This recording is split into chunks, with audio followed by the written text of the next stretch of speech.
నిజం గెలవాలి కార్యక్రమంలో భాగంగా ఉత్తరాంధ్రలో 3వ రోజు నారభూరేశ్వరి పర్యటిస్తున్నారు. విశాఖ నగరంలోని 3 అసెంబ్లీ నియోజకవర్గాల ఆమె పర్యటించారు.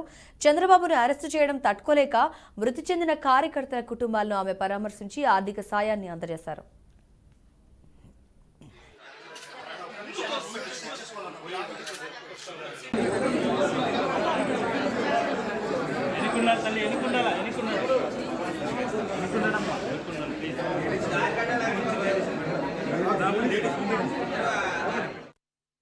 ముందుగా దక్షిణ నియోజకవర్గ పరిధిలోని 31వ వార్డులో గల వెంకటేశ్వరమెట్ట ప్రాంతంలో మృతి చెందిన ఏ చిన్న కుటుంబాన్ని పరామర్శిస్తారు.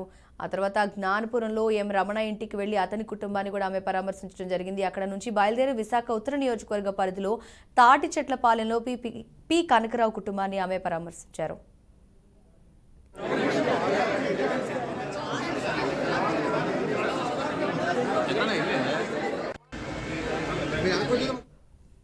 ఆ తర్వాత గాజువాక నియోజకవర్గ పరిధిలోని 65వ వార్డులో కె వెంకటరావు, ఉప్పలపాటి సరోజిని, షీలానగర్లో పమిడి ముక్కల రాధాకృష్ణల ఇళ్లకు వెళ్లి వారి కుటుంబాలను కూడా ఆమె పరామర్శిస్తారు. ఆ తర్వాత భువనేశ్వరి హైదరాబాద్ కు తిరిగి పయనం కానున్నారు.